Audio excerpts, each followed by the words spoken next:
Hello friends, তোমরা কেমন আছো? আমি ভালো আছি। আজকে দাদির কিচেনে কাঁচা আমের চাটনি করে দেখাচ্ছি। তোমরা দেখতে থাকো। রেসিপিটা ভালো লাগলে লাইক, শেয়ার, সাবস্ক্রাইব করবে। দেখো রেসিপিটা কি করে করি। করার জন্য আমি একটা মশলা তৈরি করে নেব। এখানে মৌরি, আস্ত জিরে আর 3টে শুকনো লঙ্কা দিয়ে দিয়েছি। এগুলি একটু ভেজে আমি একটা মশলা তৈরি করে নেব। চাটনিটা করার জন্য আমার এই মশলাটা খুব দরকার। মশলাটা ভাজা হলে আমি গুঁড়ো করে নেব। কড়াতে তেল দিয়ে দিয়েছি।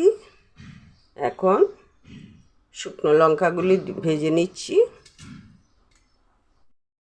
দিয়ে দিচ্ছি কিছুটা কালো সর্ষে আর সাদা সর্ষে। এখানে কিছুটা সুজি নিয়েছি, সুজিটা দিয়ে দিচ্ছি।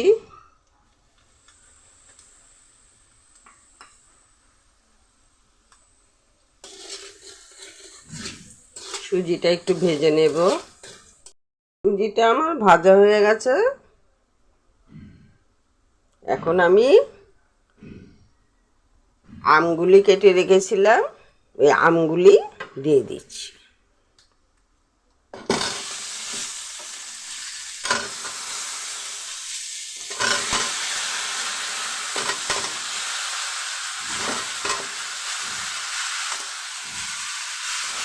একটু নেড়ে চেড়ে দেব।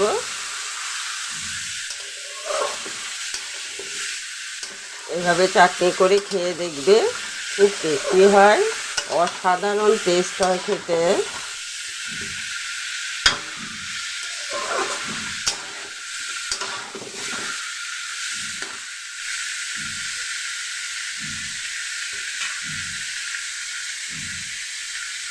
উনুনের স্টিমটা একটু কমিয়ে দিচ্ছি।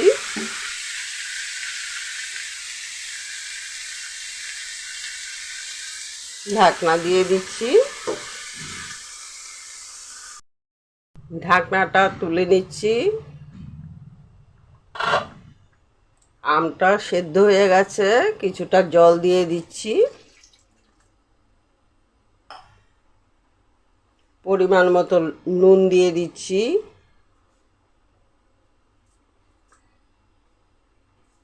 নুনের পরিমাণটা তোমরা বুঝে দেবে।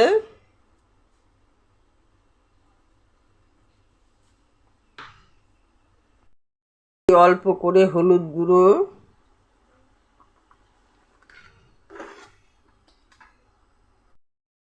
কিছুটা চিনি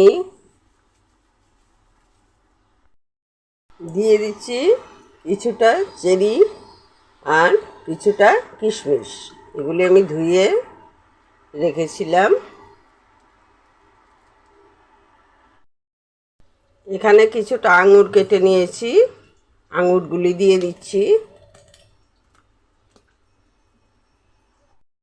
চাটনিটা আমার হয়ে গেছে। এখন যে ভাজা মশলাটা করে রেখেছিলাম, এখানে ভাজা মশলাটা দিয়ে দিচ্ছি। এই গরমে তোমরা এইভাবে চাটনি করে খাবে। খাওয়ার শেষে খুব তৃপ্তি হবে। এভাবে তোমরা রান্না করবে।